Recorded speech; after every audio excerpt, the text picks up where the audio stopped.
चलिए बेटा स्टार्ट करते हैं।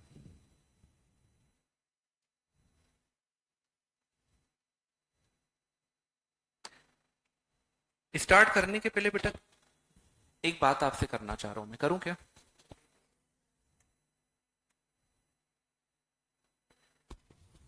सर क्या बात करना चाह रहे हो आप?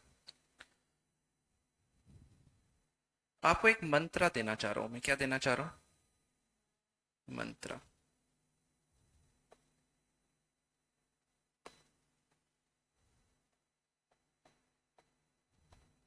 मंत्रा बेटा और कुछ नहीं, तीन वर्ड है सिर्फ। क्या है? तीन वर्ड। सबसे पहला वर्ड है सेक्रीफाइस। सुना है क्या ये वर्ड? त्याग। बोलते हैं ना, बिना मरे स्वर्ग नहीं मिलता। तो कुछ खोने के लिए, कुछ पाने के लिए कुछ खोना पड़ता है, राइट? दूसरा है हार्डवर्क। और तीसरा क्या है? डिसिप्लिन। ये अगर लाइफ का पार्ट है ना बेटा आपके, तो कोई रोक नहीं सकता सक्सेसफुल होने से। अब यहाँ पे बेटा सेक्रीफाइस हर युग में बदला है। आपका युग अलग है। ये कौन सा युग है? कलयुग है। कलयुग मतलब कला का युग। कला मतलब क्या? सर इंस्टाग्राम, फेसबुक और भी बहुत सारी सोशल नेटवर्किंग साइट आप यूज करते, स्नैपचैट, राइट? तो हो सकता है फैकल्टीज को पता भी नहीं हो कि क्या क्या नया आ गया, आपको आप अवेयर होते हो, राइट? तो यहाँ पे सेक्रीफाइस का मतलब क्या? इन सब चीजों को सेक्रीफाइस कर दो।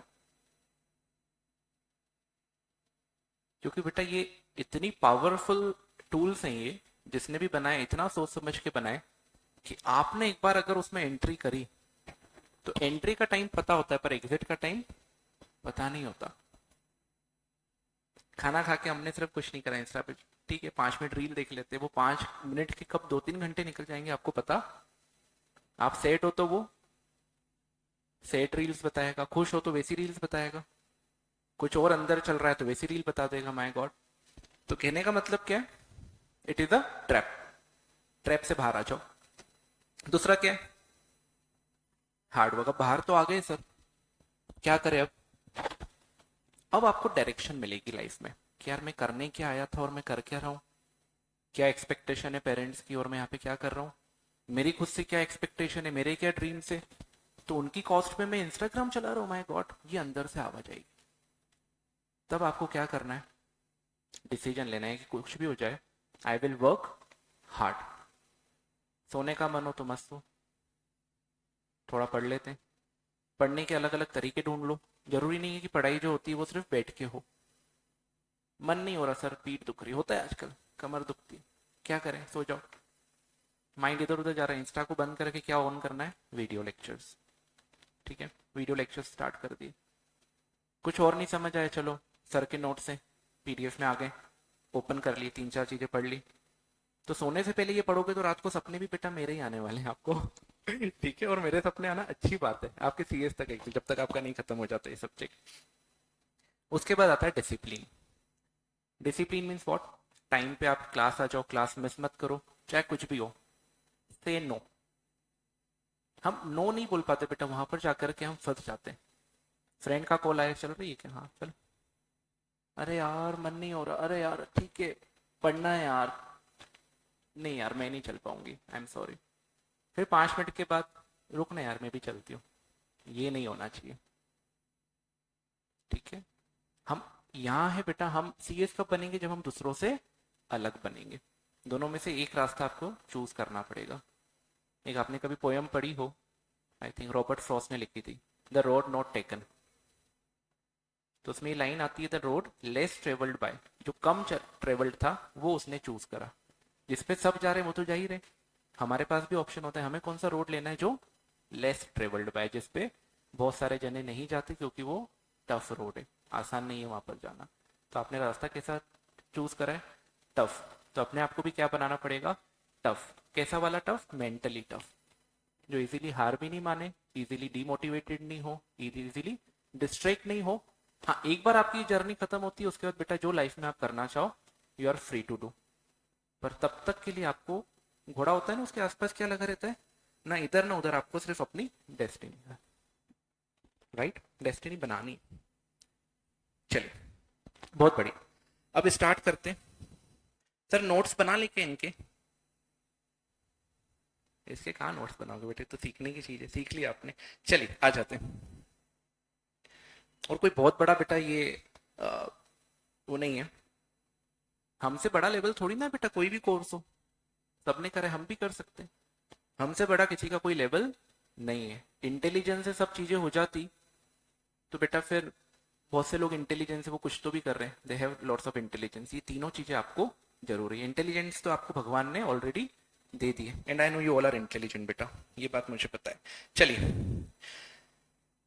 अब मैं आपको एक एक चीज बेटा बार बार एक टॉपिक पर बार बार लेके जाता हूं। मैं आपकी लिंक क्रिएट कराता हूं, आपने देखा होगा मैं बार बार नाम लेता हूं हमारे कॉन्स्टिट्यूशन का।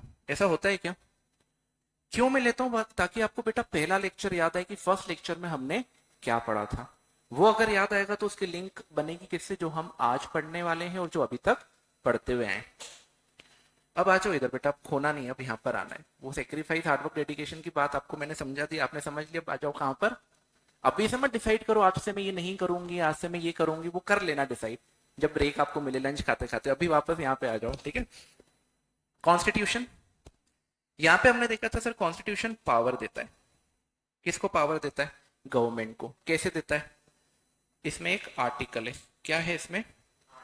आर्टिकल। आर्टिकल में क्या था बेटा?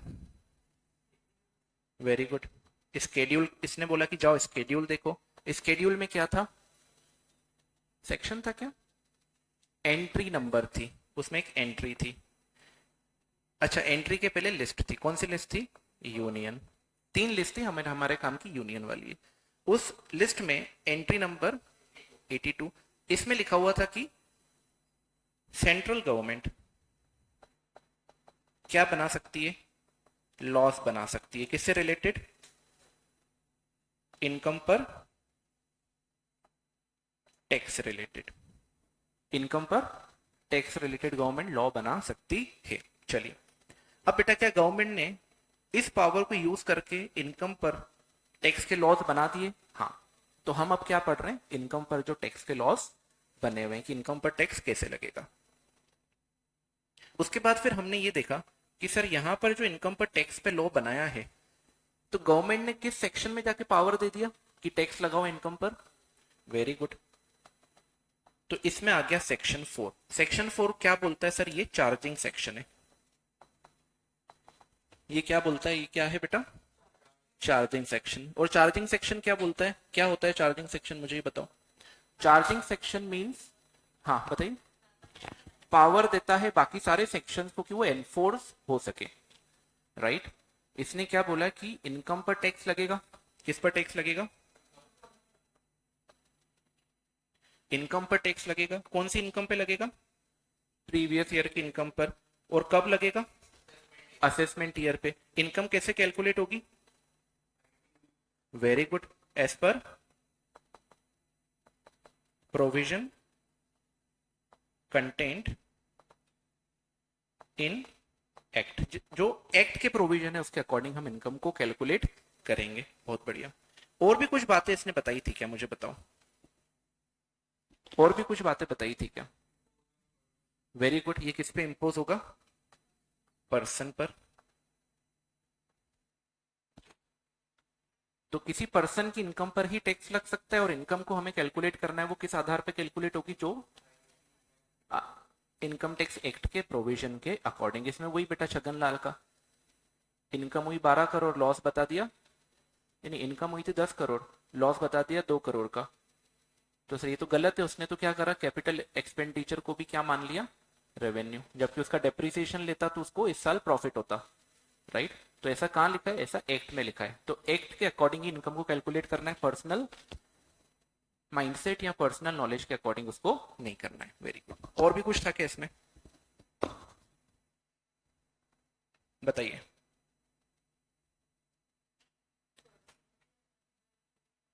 पर्सन के अंदर कुछ था, राइट। हम्म। ठीक है। तो हमने पर्सन के अंदर कुछ देखा था, क्या देखा था सर?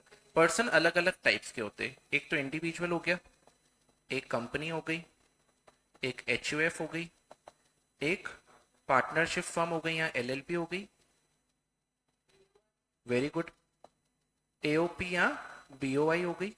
और अगर इन सब में से कुछ नहीं आया, वो एक और कैटेगरी बना दी, आर्टिफिशियल और जुडिकल पर्सन की। ठीक है, मुझे बताइए यहां तक समझ आया क्या? क्या कुछ और भी था कि इसमें इंडिविजुअल, कंपनी, एचयूएफ और इनके अलावा कुछ और था क्या? मैं कभी भूल रहा हूं तो बताइए।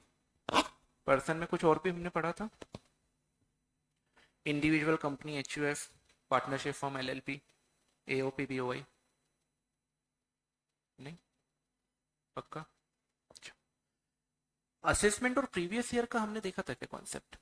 ठीक है, प्रीवियस ईयर मतलब क्या होता है सर? उस साल की जिस इनकम जो अर्न करी उस साल में, उस पर टैक्स लगेगा। वो टैक्स लगेगा कब? असेसमेंट ईयर में।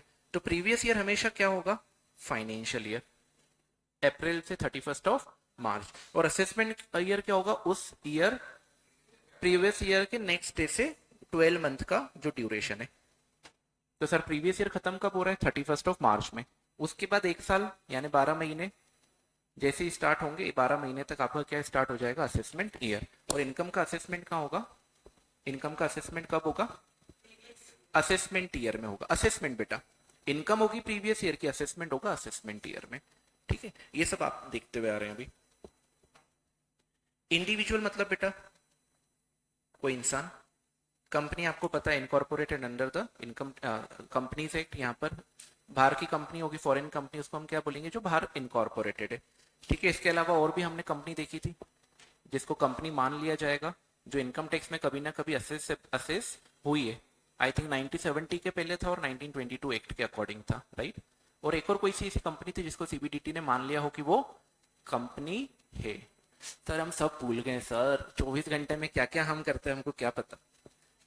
यू नेवर नो, कितनी सारी बातें, अब ये छोटी छोटी कंपनी जैसी बातें याद नहीं रहती। बेटा 4 कंपनी पढ़ाई थी, देखो ना, 4 तरीके की। एक तो डोमेस्टिक कंपनी हो गई, एक फॉरेन कंपनी हो गई, एक जिस कंपनी के ऊपर असेसमेंट चालू हो चुका था या असेसेबल थी, वो किसके अकॉर्डिंग? इनकम टैक्स एक्ट 1922 के अकॉर्डिंग या उसके 1970 के पहले। इसका मैंने लॉजिक भी बताया था आपको।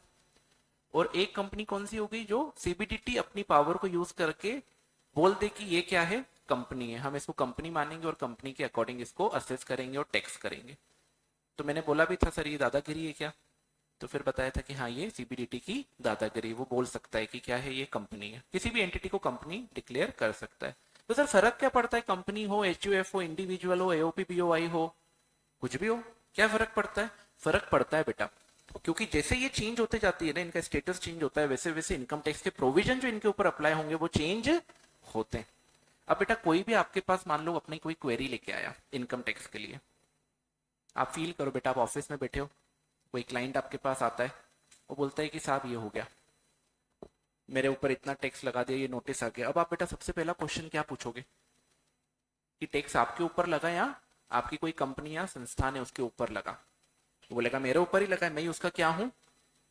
मालिक हो। अरे तो भाई आप मालिक हो, पर आप कैसे मालिक हो? आप प्रोपराइटर हो तो हम मान सकते हैं आपके ऊपर लगा। आप पार्टनर हो तो आपके ऊपर कैसे लगा? वो तो पार्टनरशिप फर्म के ऊपर लगा। सर मेरे तो इस कंपनी में 100% 99% शेयर है, तो भी बेटा आपके ऊपर नहीं लगा, वो किसके ऊपर लगा? कंपनी के ऊपर। तो आपको स्टेटस जानना जरूरी है। उसके बाद आप डिसाइड करोगे कि कंपनी है कि ये, उसके बाद डिसाइड होगा कि कौन से प्रोविजन उसके ऊपर अप्लाई होंगे, और उन प्रोविजन के बेसिस पे क्या होगा? इनकम टैक्स एक्ट के उन प्रोविजन के बेसिस पे आप इनकम को असेस करोगे। हेलो, आया क्या समझ में? अब बेटा इसमें सब चीजें पढ़ ली, मुझे ऐसा लग रहा है previous year, assessment year, person, सबसे इंपॉर्टेंट चीज हमने छोड़ दी है। वो क्या है बताओ मुझे? सबसे इंपॉर्टेंट चीज छोड़ दी। टैक्स किसके ऊपर लग रहा है? इनकम के ऊपर। किसकी इनकम के ऊपर? जो पर्सन है। तो पर्सन तो पढ़ लिया, टैक्स कब लग रहा है? Previous year. कब लग रहा है? असेसमेंट ईयर में। कौन से ईयर का टैक्स लगेगा असेसमेंट ईयर में? Previous year, right? तो असेसी, वेरी गुड, असेसी के कॉन्सेप्ट पे भी हम आने वाले हैं। तो यहां पर एक बात बताओ, टैक्स लग रहा है प्रीवियस ईयर की इनकम पे, कब लग रहा है? असेसमेंट ईयर में। किस पर लग रहा है? पर्सन पर पर्सन की इनकम पर लग रहा है। तो इनकम वर्ड बेटा बहुत जरूरी है। आपको सब चीजें पता पड़ गई पर ये नहीं पता है कि इनकम क्या है, तो आप क्या टैक्स कैलकुलेशन कर पाओगे? अच्छा एक बात बताओ, मैंने ये फोन खरीदा, ठीक है, 10,000 में। मेरा खरीदना बेचने का काम नहीं है और मैंने 10,000 में ही बेच दिया। मेरी इनकम कितनी होगी? जीरो हो गई। किसी और ने, ये मैंने फोन खरीदा 10,000 में और इसको 12,000 में बेचा, इनकम कितनी होगी? 2,000। मैं सेलर हूं क्या फोन का? क्या मेरा ये रोज का काम है क्या? तो क्वेश्चन ही आता है सर आपका तो ये काम ही नहीं है, आपका तो बिजनेस ही नहीं है। तो अब मैंने 10 से 12,000 में अगर फोन बेचा है, 2,000 की इनकम मैंने उस पर अर्न करी, क्या इनकम पर टैक्स लगना चाहिए क्या? कोई हाँ बोल रहा है, कोई ना बोल रहा है, मतलब ये कंफ्यूजन है कि सर जो काम ही नहीं है आपका करने का, आप उसको बेच देते हो, तो उसको इनकम में थोड़ी ना हम इंक्लूड करेंगे। चलो यही फोन अगर बेटा शॉपकीपर ने बेचा होता जिसका काम है फोन बेचने का, अब तो सब एक वन नोट में बोल रहे हैं कि हाँ सर टैक्स लगना चाहिए। अब बेटा एक बात बताओ, मैंने ये फोन बेचा पर मुझे ना पैसे इंस्टॉलमेंट में मिल रहे हैं। खरीदा 10,000 में, ऑनर में मान लो शॉपकीपर ने बेचा, चलो शॉपकीपर ने फोन 10,000 का 12,000 में बेच दिया, पर उसको पैसे पूरे मिले क्या? नहीं, वो इंस्टॉलमेंट में मिल रहे हैं। 3-3 हजार की इंस्टॉलमेंट मिल रही है। कितनी? 4 मिलेगी 12,000 के लिए। तो अब सर ये इनकम कब मानेंगे? जब पूरे 12,000 आ जाएंगे? या इनकम हम कब अभी मान लेंगे पूरे 12,000, या 12,000 का वेट करेंगे? ये इंस्टॉलमेंट में है तो इसको इनकम अभी हम मानेंगे ही नहीं। बहुत सारे क्वेश्चन से राइज हो सकते हैं आपके माइंड में। तो बहुत सारे आपको ऐसे सिनेरियो देखने के मिलेंगे जिसमें आप कंफ्यूज हो जाओगे कि सर इसको इनकम माने या नहीं माने। कभी हम गुड्स बेचते हैं क्रेडिट पर, जिसका पैसा अभी आया, तो सर हम अब उसको इनकम मानेंगे कि नहीं? और मानेंगे तो इसी ईयर की इनकम मानेंगे या जिस ईयर में पैसा आएगा उस ईयर की इनकम मानेंगे? आ रहा है क्या समझ में? अब जो शॉपकीपर था वो फोन तो बेचता है, पर एक दिन ऐसा है उसने अपनी दुकान बेच दी, 10 करोड़ की दुकान को 11 करोड़ में बेच दिया। तो सर ये इनकम होगी क्या? होगी क्या? होगी? कितने बच्चे बोल रहे हैं होगी सर? इनकम तो होगी, क्या ये टैक्सेबल होगी क्या? टैक्सेबल नहीं होगी, आप ऐसा बोल रहे हो। तो ये भी हम पढ़ेंगे कि कौन सी इनकम टैक्सेबल होगी और कौन सी इनकम टैक्सेबल नहीं होगी, कौन सा किसको हम इनकम बोलेंगे और किसको नहीं बोलेंगे। आ रहा है क्या समझ में?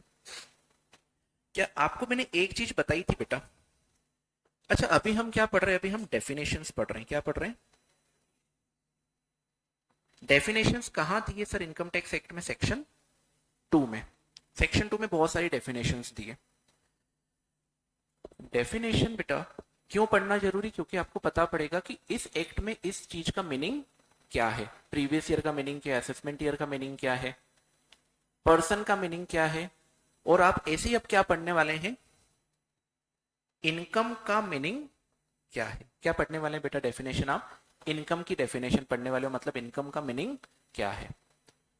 अब इनकम का मीनिंग जब एक्ट में बताया, डेफिनेशन में बताया, तो उसमें लिख दिया इनकम इंक्लूड्स। क्या लिख दिया बेटा? Income includes. अब यहाँ पे जब लिख दिया इनकम इंक्लूड्स, आपको ये नहीं लगता ये सर इसका स्कोप बढ़ा दिया? आप याद करो कल मैंने एग्जांपल दिया था कि क्लासरूम को खराब करने में ये सारी चीजें इंक्लूड होगी। इंक्लूड होगी मतलब क्या? इसके अलावा भी कुछ ऐसी चीजें हुई तो उसको भी हम क्या मान लेंगे? बातें बताई 4। कितनी बातें बताई? 4। पर क्या करके बताती? Includes this this this and this. यानी उसके जैसी कोई 5th 6th 7th बात भी होगी तो भी क्या मान लिया जाएगा? उस कैटेगरी में फॉल हो रही है। तो जब भी बेटा यहां पर लिख दिया इनकम इंक्लूड्स, यानी जो लिस्ट में दी हुई है इनकम वो तो इनकम मानी जाएगी, क्या उसके अलावा भी कुछ इस टाइप की इनकम होगी तो उसको इनकम मान लेंगे क्या एक्ट के अकॉर्डिंग? थोड़ा सा मुश्किल लग रहा है ना समझना? इसका लॉजिक बताता हूं बेटा मैं। देखो अगर ऐसा लिखा होता income includes profit and gains, क्या लिखा होता? Profit and gains. ऐसा लिखा होता इनकम इंक्लूड्स सैलरी इनकम। ऐसा लिखा होता इनकम इंक्लूड्स, आपको ये पता है बेटा कुछ नहीं करने के भी पैसे होते हैं कभी कभी, ये पता है क्या आपको? चलिए चलिए मैं भी बताता हूँ। यहाँ लिखा इनकम इंक्लूड्स रेंट, ये सारी इनकम इंक्लूड हो गई। अब बेटा यहाँ पे एक चीज और लिख दी, क्या लिख दी? Any income arising of not doing any act. अभी बेटा ये जो लिखा है ना, मैंने एक सिंपल वर्ड में लिखा है, any income arising of not doing any act. कुछ काम नहीं करने की वजह से भी आपको अगर इनकम मिल रही है तो क्या मानेंगे? वो भी इनकम की डेफिनेशन में आ गई है। यानी ये सब चीजें गवर्नमेंट ने लिख दी, बोला ये इनकम, हम इसको मानेंगे। अब ये क्या होता है, मान लीजिए बेटा मेरी शॉप थी, मेरी शॉप के सामने एक और शॉप खुल गई, डेमोक्रेटिक है कंट्री, डेमोक्रेटिक है ना, कोई भी आके शॉप खोल सकते हैं। उसने सेम बेटा मेरे जैसे ही प्रोडक्ट वहां पे बेचना स्टार्ट कर दिया। मैं सालों से वो प्रोडक्ट बेटा अच्छी मार्जिन में बेच रहा हूँ, अच्छे प्रॉफिट में बेच रहा हूँ। उसने क्या करा, आते से कंपटीशन क्रिएट कर दिया। तो मैं गया, मैंने बोला भैया ये ऐसा काम मत करो, सालों से मैं बैठा हूँ यहाँ पर, आप ये वाला प्रोडक्ट मत बेचो, बाकी जो बेचना है बेचो। तो मानेगा क्या मेरी बात?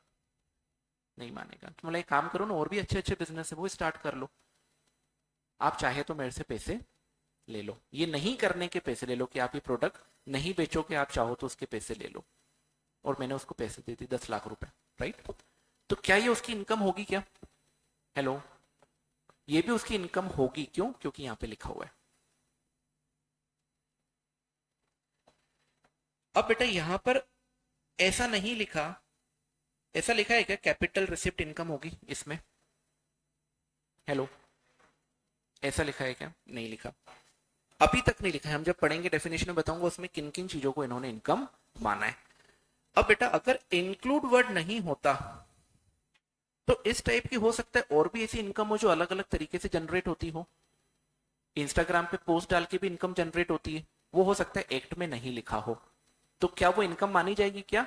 हाँ सर, लिखा तो नहीं है बेटा, फिर भी मानी जाएगी क्योंकि क्या लिखा है? It includes.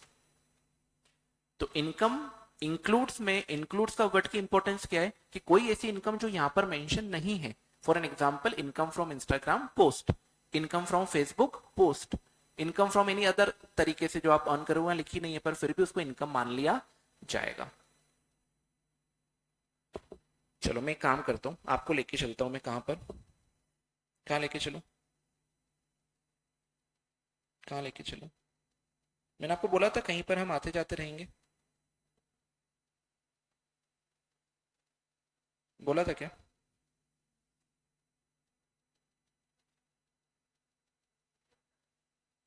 ये वेबसाइट है किसकी? हम कहा जा रहे हैं? It takes information and service. यहां पर मुझे एक बात बताओ, कि आपको यहाँ इनकम टैक्स एक्ट दिख रहा है? ये हम इस पे चाहते हैं। कहाँ गए हम? सेक्शन 2 किसका है? डेफिनेशन का। जो सारी डेफिनेशन में आपको पढ़ा रहा हूँ वो कहां पर लिखी हुई है? सेक्शन 2 में।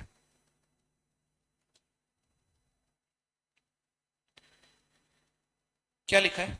In this act unless the context otherwise require, सबकी डेफिनेशन दी है। एडवांस टैक्स क्या होता है देखो, दिखा है? What is advance tax, what is agriculture income, okay.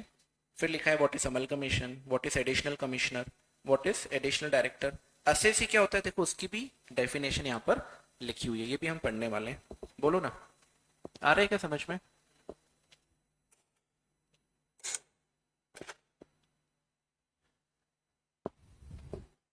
ठीक है,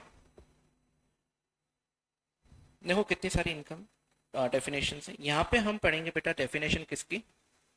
बोलो, इनकम की। देखे तो बताना बेटा मुझे। Section 2 clause 24। सर अब हम इसको सेक्शन बोलें कि क्लॉज बोले? ये बड़ा, सब सेक्शन भी होता है क्लॉज भी होता है, ये बड़ा मुश्किल है समझना, होता है ना। सेक्शन 1 सब सेक्शन दिस, यहाँ पे आप बोल रहे हो सर सेक्शन 2 क्लॉज 24। हाँ डेफिनेशन में क्लोज आता है। अब इसका बेटा मैं आपको एक बार मीनिंग कॉन्सेप्ट बता देता हूं, हम इसको और अच्छे से फिर पढ़ पाएंगे। आपने बोला सर सेक्शन 2, कौन सा क्लॉज था? सेक्शन 2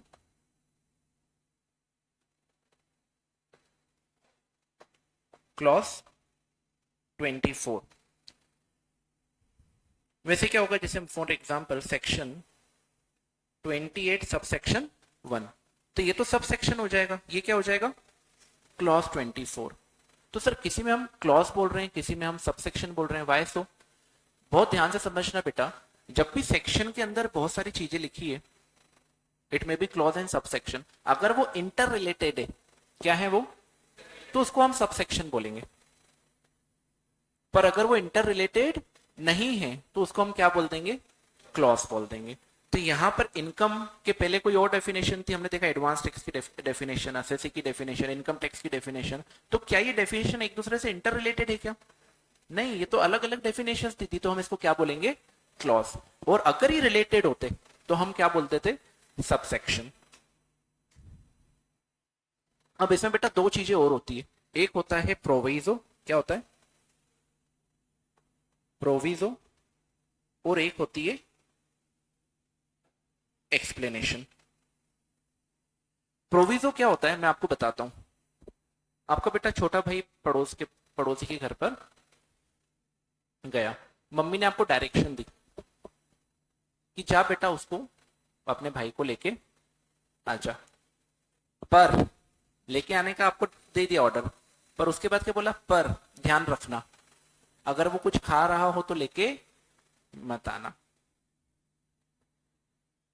तो जाके लाने के लिए जब बोला, ये सेक्शन हो गया, पर उसमें एक कंडीशन डाल दी। क्या डाल दी? कि अगर कुछ खा रहा हो तो मत लेके आना। तो इसको अगर हम नॉर्मल लैंग्वेज में सुने तो क्या होगा? Go and bring your brother with you. Sir ये क्या कर रहे हो आप, कैसे पढ़ा रहे हो? टेक्स्ट ऐसे पढ़ते हैं क्या? समझ आएगा बेटा।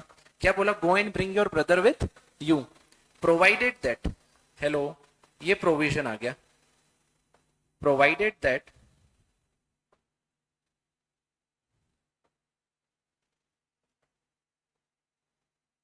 provided that if he is eating something, hello, then don't bring him। और नीचे बेटा बता दिया कि ईटिंग का मतलब क्या होता है। बोला बेटा सुन ले, ईटिंग का मतलब क्या? ईटिंग का मतलब हैविंग सम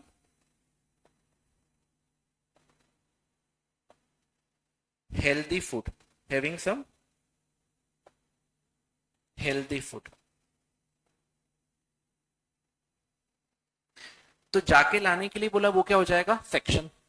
पर अगर वो कुछ खा रहा हो तो मत लाना, ये क्या हो गया? Proviso, provided that.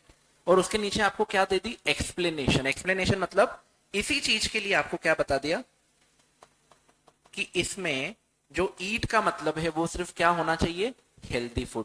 यानी सब्जी रोटी खा रहा हो तो ईटिंग माना जाएगा, पर अगर वो कोई जंक फूड खा रहा हो तो उसको ईटिंग मत मानना, उसको लेके फिर भी आना है। समझ रहे हो आप?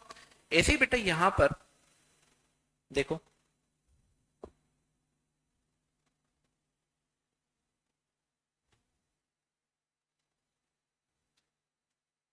ये देखो यहां पे एक्सप्लेनेशन थी क्या? हेलो, एक्सप्लेनेशन मतलब लॉटरी, अगर यहाँ पे वर्ड यूज हुआ है लॉटरी, तो लॉटरी का मीनिंग यहाँ पर क्या मानेंगे, उसकी एक्सप्लेनेशन दे दी कि ईटिंग का मतलब वहां क्या था कि ईटिंग आप उसको ही मानोगे जो क्या है? हेल्दी फूड है। पर सर ईटिंग तो ईटिंग होती है, इसमें हेल्दी क्या और अनहेल्दी क्या? बेटा तभी तो लिखना पड़ता है, क्योंकि आप उसको अपने अकॉर्डिंग नहीं समझ लो, इसलिए गवर्नमेंट क्या करती है, उसको लिख के दे देती है एक्ट में कि इसका मतलब हमारे हिसाब से ये है, अगर ऐसा हो तो ही उसको आप ईटिंग मानना, अदरवाइज ईटिंग मत मानना। अब देखिए बेटा यहां पर इनकम में क्या क्या आ रहा है? इनकम में क्या क्या आ रहा है? प्रॉफिट एंड गेन्स दिखा था क्या आपको? प्रॉफिट एंड गेन्स कहां से होता है? बिजनेस से। कहां से होगा? बिजनेस एक्टिविटी से, राइट। सैलरी इनकम कहां से आएगी? जब आप कोई क्या कर रहे हो? जॉब कर रहे हो।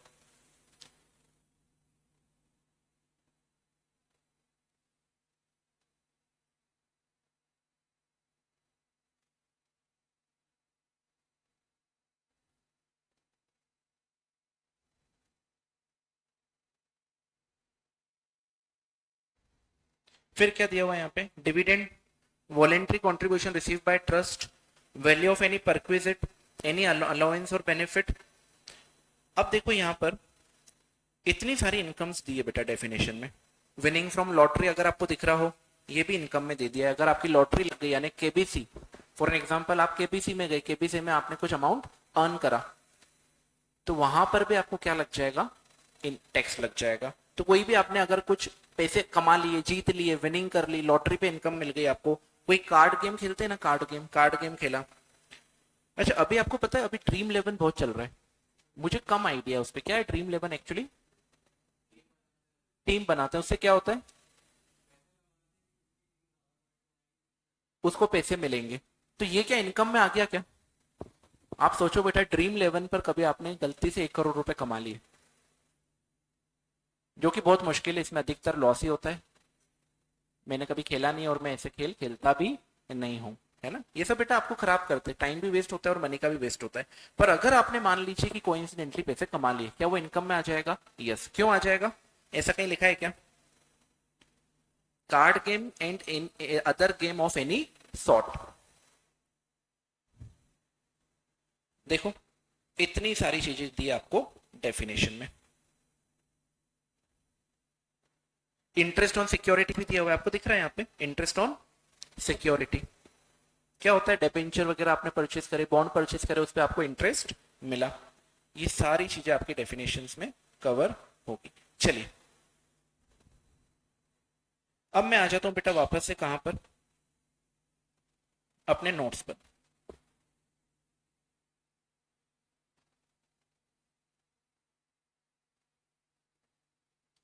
देखिए इनकम कहां दी हुई है आपके? सेक्शन 2 सब सेक्शन 24 में। 2 सब सेक्शन 24 क्या बोलता है? Income is the consumption. अच्छा ये सेक्शन में नहीं लिखा है बेटा, ये सेक्शन में नहीं लिखा था। सेक्शन में क्या लिखा था? Income includes. बट यहाँ पे जो डेफिनेशन दी है ये आपको आपके मॉड्यूल, आपके स्टडी मटेरियल में दिए, आपको याद रखनी है, एग्जाम में कभी आता है ये डेफिनेशन लिखना है। पर ये एक्ट में है क्या? नहीं है। बोलो ना यार बेटा, इतना सिंपल तो हम पढ़ रहे हैं, टफ लग रहा है क्या? Income is the consumption and saving opportunity gained by an entity with in a specific time frame. Income क्या होती है? कंजम्पशन या सेविंग की अपॉर्चुनिटी। आपने जब भी बेटा इको में पढ़ा होगा, तो इको में आपने पढ़ा होगा इनकम आप दो तरीके से यूज कर सकते हो, कंजम्पशन और सेविंग। कितने बच्चे पढ़ के आ रहे हैं? इको में पढ़ के आ रहे हो क्या? यहाँ तो आप उससे कुछ कंज्यूम कर लो, आपने खर्चा करा, कंज्यूम हो गया, या फिर आप उसको सेव कर दो। तो कोई भी ऐसी चीज जो आपको कोई भी ऐसी चीज जो दो बेनिफिट दे रही है, या तो कंजम्पशन के या उसको सेव करने के, उसको हम क्या मान लेंगे? इनकम। उसको हम कैसे एक्सप्रेस करेंगे? जनरली इन मॉनेटरी टर्म्स, पैसों में एक्सप्रेस करते हैं। पर हाउस होल्ड के लिए बेटा income is the sum of all wages. अगर कोई हाउस होल्ड है, वो कहीं से कुछ वेजेस अर्न कर रहा है, कोई सैलरी अर्न कर रहा है, प्रॉफिट अर्न कर रहा है, इंटरेस्ट पेमेंट अर्न कर रहा है, रेंट अर्न कर रहा है, या फिर और किसी भी तरीके की अर्निंग होगी पीरियड ऑफ टाइम में, उसको हम क्या मान लेंगे?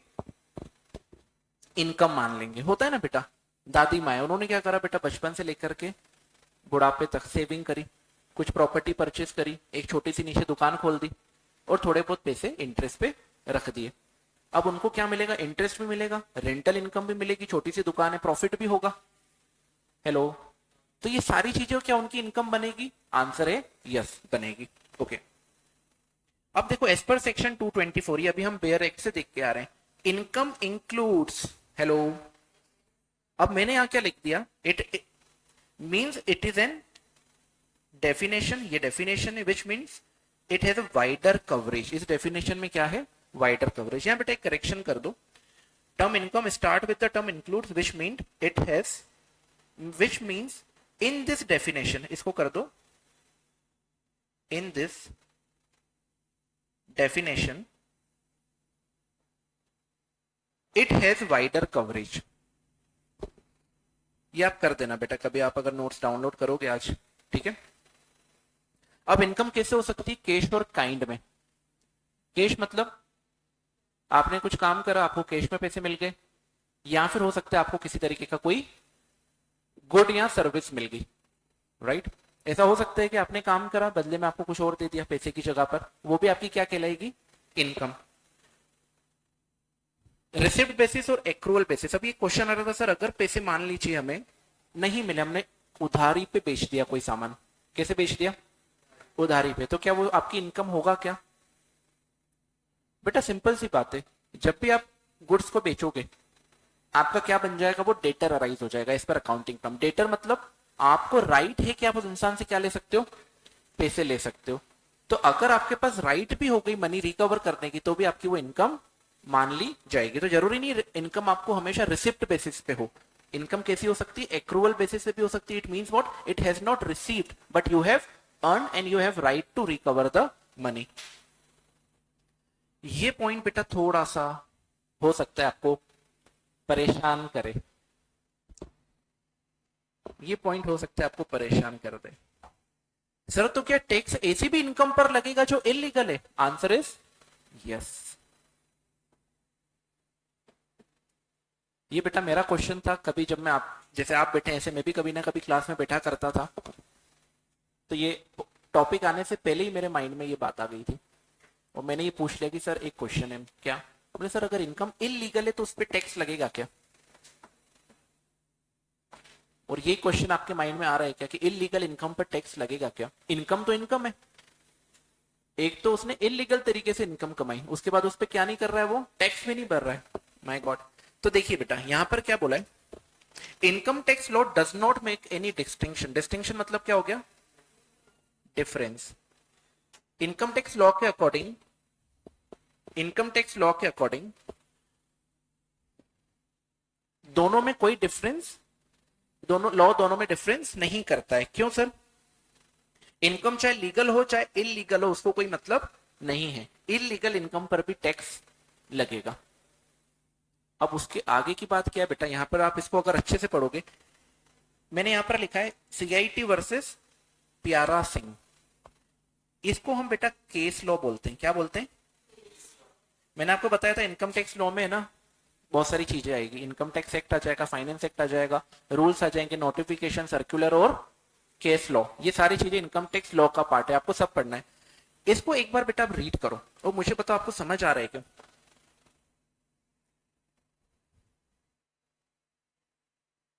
ये जो केस है बेटा ये दो लोगों के बीच में, एक तो सीआईटी, सीआईटी मतलब कमिश्नर ऑफ, और सेकंड है ये प्यारा सिंह। इन दोनों के बीच में कोई केस था, ये कहां गया बेटा, सुप्रीम कोर्ट में गया, और सुप्रीम कोर्ट ने इस पे एक डिसीजन दिया। वो डिसीजन क्या है मुझे आप बताओ।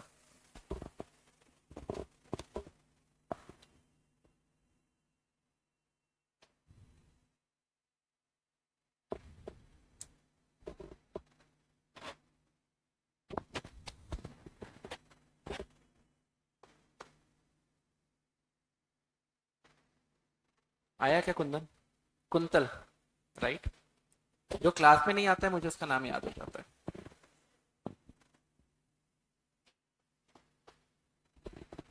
बताओ कुंतल, आप उस दिन नहीं आए थे इसलिए आपको ये अपॉर्चुनिटी मिल रही है कि आज इसका आंसर सिर्फ और सिर्फ आप देंगे, आपके अलावा कोई नहीं देगा।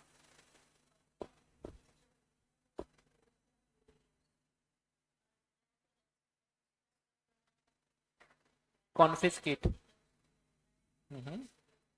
Very good very good very good. इसमें क्या बोला है बेटा, प्यारा सिंह का इलीगल बिजनेस होगा। कौन सा इलीगल बिजनेस, स्मगलिंग का। अब स्मगलिंग में क्या होता है, कस्टम अथॉरिटी उनके केश को पकड़ लेती है और उसको कॉन्फिस्केट कर लेती है। कॉन्फिस्केट मतलब क्या, जब्त कर लेती है।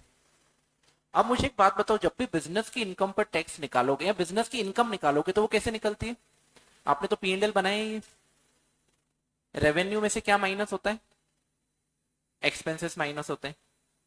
तो प्रॉफिट निकालने के लिए, बिजनेस की इनकम या प्रॉफिट निकालने के लिए आपको क्या करना पड़ता है, सारे एक्सपेंस को माइनस करना पड़ता है, तब जाकर के प्रॉफिट निकलता है बिजनेस का। अब इन्होंने क्या बोला, इलीगल बिजनेस पर टैक्स लगेगा, और अगर इलीगल बिजनेस पे टैक्स लग रहा है तो बिजनेस में तो उन सारी चीजों का खर्चा माइनस होना चाहिए जो उसको करने का कॉस्ट होते हैं, जो उसके करने के लिए खर्चा होते हैं। तो यहां पर अगर कस्टम अथॉरिटी ने उसके केस को जब्त कर लिया, क्या कर लिया, कॉन्फिस्केट कर दिया, तो क्या उसका ये एक तरीके से लॉस नहीं हो गया? क्या एक्सपेंस नहीं हो गया? ये बिजनेस को करने का कॉस्ट हो गया, बिजनेस को करने का एक्सपेंस हो गया। तो क्या बोला, आप उसको उसमें डिडक्शन दे दो। यानी मान लीजिए उसने बेटा उसकी इनकम 5 करोड़ होगी और 2 करोड़ का इन्होंने क्या कर दिया, कॉन्फिस्केट कर दिया मनी, तो उसको 2 करोड़ का क्या मिल जाएगा, डिडक्शन। Very good. आ रहा है क्या समझ में बेटा? हेलो। तो ये काम का नहीं बेटा डिडक्शन मिल रहा है कि नहीं मिल रहा है, यहाँ पे ये चीज काम की कि इलीगल एक्टिविटीज या बिजनेस पर भी उसकी इनकम पर टैक्स एप्लीकेबल होगा। फिर बात करते बेटा टेम्परेरी और परमानेंट की। क्या मैंने आपसे क्वेश्चन पूछा था क्या? मैंने ये फोन बेच दिया 12,000 में, कंपेरेटिवली मैंने किसका एग्जांपल लिया था, शॉपकीपर का। तो कोई इनकम अगर टेम्परेरी है, आपका काम, आपकी बेटा टेम्परेरी इनकम में हो गई, आपका कोई काम उसको रोज करने का नहीं है, it is not your daily income, it is a temporary income. तो टेम्परेरी इनकम पर भी क्या लगेगा बेटा, टैक्स लगेगा। इसमें भी कोई डिफरेंस नहीं है, चाहे इनकम परमानेंट हो या टेम्परेरी हो। अब यहाँ देखो लमसम हो या इंस्टॉलमेंट, मैंने बोला था मोबाइल बेचा पर वो किस पर सेल करा, इंस्टॉलमेंट पर। तो मुझे बताओ, income whether received in lump sum और instalment is liable to tax. Hello, how many of you celebrate birthday? बनाते हो क्या birthday, you celebrate? Okay. Gifts मिलते हैं क्या आपको? तो ये सेक्शन आपके लिए। क्या बोलता है सर ये सेक्शन? नॉर्मली गिफ्ट जो होती है वो क्या होती है, पर पहले हम ये पॉइंट कवर करेंगे। Gift of personal nature do not constitute income. अगर पर्सनल नेचर का कोई गिफ्ट मिल रहा है तो वो कोई इनकम नहीं है, पर एक लिमिट तक इनकम नहीं है। कौन सी लिमिट है बेटा, 50,000 रिसीव्ड इन कैश। यानी 50,000 से ज्यादा अगर आपको मिलेगा तो उस पर टैक्स की लायबिलिटी आ जाएगी। Receipt of gifts like birthday, marriage gift is not liable to income tax as received in kind. However, as per the Finance Act 2009, 2009 में जो फाइनेंस एक्ट आया था, gifts in kind having fair value कितनी, up to 50,000 पर कोई tax नहीं है, पर अगर फेयर वैल्यू 50,000 से ज्यादा है तो उस पर टैक्स लग जाएगा। सर ये फेयर वैल्यू क्या होती है? अब बेटा देखो, जो गिफ्ट देके जाएगा वो बिल तो नहीं देगा ना आपको, बताता है क्या? कभी ऐसा लिखा आ जाए फ्रॉम योर लविंग नाम वर्थ ₹76,666, ऐसा कोई लिख के देगा क्या कि यार मैं गिफ्ट दिया पर वो इतने का है?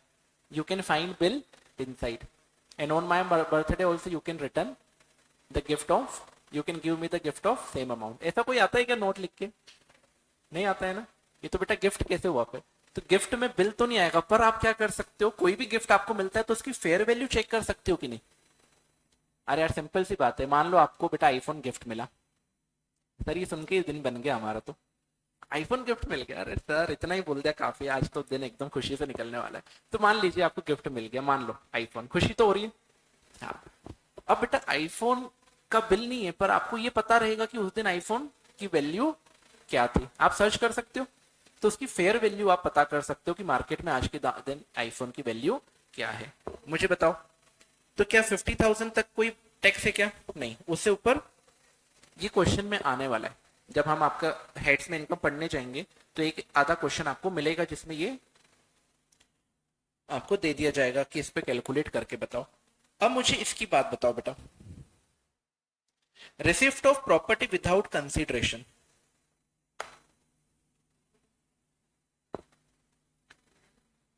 मैं अगर बेटा किसी को प्रॉपर्टी बेचूंगा तो मुझे बदले में क्या मिलेंगे, कंसीडरेशन मिलेगी, पैसे मिलेंगे। पर मैं अगर प्रॉपर्टी बिना कंसीडरेशन के किसी को दे दूं, उसको भी क्या मान लिया जाएगा, इनकम मान लिया जाएगा। किसकी इनकम मान लिया जाएगा, जिसको प्रॉपर्टी मिल रही है। भाई सिंपल सी बात है, एक केस आप देखना बेटा, आप सर्च करके देखना, एक लेडी जिसका आगे पीछे कोई भी नहीं था, शी वॉज अलोन, उसने क्या करा, अपने सीए के नाम पे अपनी सारी प्रॉपर्टी कर दी बिना कंसीडरेशन के। तो क्या इस पे टैक्स लायबिलिटी अराइज होगी? हाँ, अगर कोई प्रॉपर्टी मिल रही है और उसके बदले में आपने पैसे नहीं दिए तो उस पर टैक्स लगेगा। मान लो अगर प्रॉपर्टी 1 CR की है तो आपकी इनकम कितनी मान ली जाएगी, उस पर आपको टैक्स देना पड़ेगा। बोलो यार, आ रहा है क्या समझ में?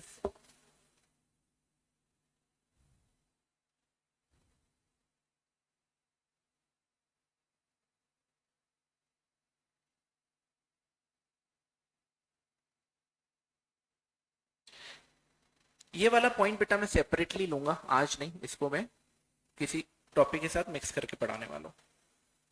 अभी हम आ जाते हैं किस पर, असेसी पर। बहुत सिंपल सा कॉन्सेप्ट है, ऑल्दो यहाँ पे आपको दिख रहा है कि बहुत टेक्निकल है, पर बहुत सिंपल है। Assessee means a person by whom any tax और any other sum of money is payable. कोई भी इंसान, कोई भी पर्सन, इंसान नहीं बोलूंगा, कोई भी पर्सन। पर्सन कौन होता है वो आपको पता है। अब नॉर्मल लोगों के लिए पर्सन कौन है? Only individual. पर आपके लिए पर्सन कौन है? वो सारी कैटेगरीज जो आपने पढ़ी है।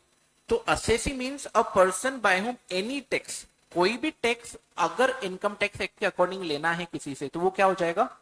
असेसी। या किसी और तरीके का कोई सम लेना है, पेनल्टी लेना है या कुछ भी XYZ देना है, वो क्या हो जाएगा? असेसी। तो असेसी मतलब जिससे इनकम टैक्स डिपार्टमेंट को कुछ वसूलना है, ठीक है। अब इसमें भी बेटा क्या बोल दिया गया मुझे बताओ? इंक्लूड्स। ये भी डेफिनेशन कैसी है? इंक्लूसिव है। यानी जो यहां बताया है वो असेसी है कि उसके अलावा भी कुछ ऐसे हो सकते हैं जो असेसी बन जाए, आने वाले टाइम पे हो सकते हैं। तो यहाँ पे डेफिनेशन में क्या क्या बता दिया देखो। Every person in respect of home any proceeding, किसी भी तरीके की प्रोसीडिंग किसी भी पर्सन के अगेंस्ट अगर ओपन कर दी डिपार्टमेंट ने तो वो क्या बन जाएगा? असेसी। उसको नाम क्या दे दिया जाएगा? असेसी। फॉर एन एग्जाम्पल कोई, चलो उसी को ले लेते हैं ना हम, कौन था वो? हेलो, ये इसका बेटा ना लेना ना देना, ये एक दिन ऐसी धोती वगैरह पहन के निकला काम पे। अब इसको ये भी नहीं पता इनकम टैक्स भी कुछ होता है, इनकम टैक्स डिपार्टमेंट कुछ होता है, सीबीडीटी तो छोड़ो, फाइनेंस मिनिस्टर तो बहुत दूर की बात है, इसको ये भी नहीं पता था कि इनकम पर टैक्स लगता है। पर बेटा इसने लाखों रुपए कमा लिए। किसी दिन बेटा इसके पास एक नोटिस आ गया डिपार्टमेंट से। क्या नोटिस आया? कि हम आपके खिलाफ एक प्रोसीडिंग इनिशिएट कर रहे हैं, हमको ऐसा लगता है कि आपने टैक्स भरने में कुछ चूक करी है या फिर आपने उसको इवेट करा है, तो इसके अगेंस्ट प्रोसीडिंग स्टार्ट कर दी। तो ये क्या बन जाएगा बोलो ना? इसको क्या मान लेंगे? एसएसी, ठीक है। फिर मुझे बताओ सेकेंड पॉइंट क्या बोलता है? हिज इनकम और assessment of fringe benefit, his income और असेसमेंट ऑफ, अच्छा ऊपर से पढ़ो, under this has been taken of the assessment of his income या असेसमेंट ऑफ फ्रिंज बेनिफिट। यानी हर एक वो पर्सन जिसके अगेंस्ट कोई प्रोसीडिंग इनिशिएट कर दी है, हेलो, जो प्रोसीडिंग इनिशिएट करी है वो उसकी इनकम के लिए या फिर फ्रिंज बेनिफिट के असेसमेंट के लिए इनिशिएट हुई है। पहला पॉइंट, इनकम तो हमने पढ़ लिया, उसने लाखों रुपए कमाए पर उसने टैक्स नहीं पे करा।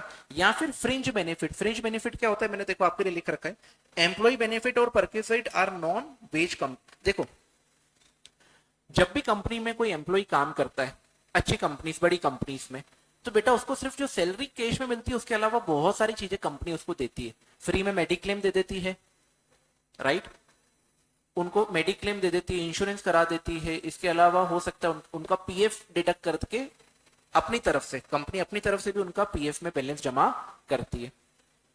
तो उनको क्या पैसा कैश में मिला? क्या नहीं, टाइम टाइम पे गिफ्ट दे देती है, बोनसेस दे देती है, ये सारी चीजें उनको मिलती है। तो ये अगर कैश में नहीं मिल रहा तो इसको हम क्या बोलेंगे? Fringe benefit, right. इसको हम बोल सकते हैं ये क्या है? परक्विजिट भी है। हेलो, परक्विजिट मतलब एडिशनल सर्विसेज जो कंपनी ने अपने एम्प्लॉइज को दे दिए। आप बेटा देखना कंपनीज में ऐसा होता है कि आप थक गए, ब्रेक लिया, जाकर के चाय पी लो, एडिशनल पैसा आपको नहीं देना है, आप एम्प्लॉय हो, आपके लिए चाय फ्री है।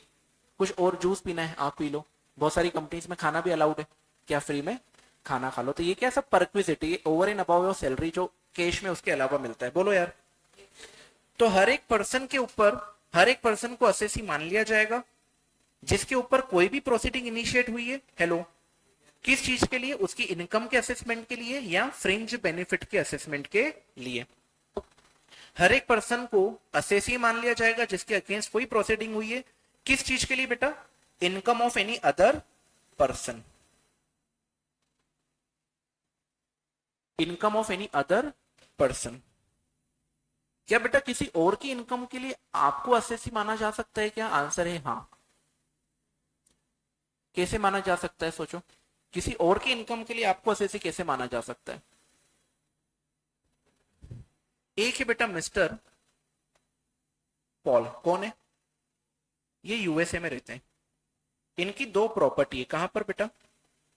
इंडिया में। इन प्रॉपर्टी का ध्यान कौन रखता है? मिस्टर मगन। कौन रखता है बेटा? मगन। और इस प्रॉपर्टी पे टैक्स कौन पे करता है?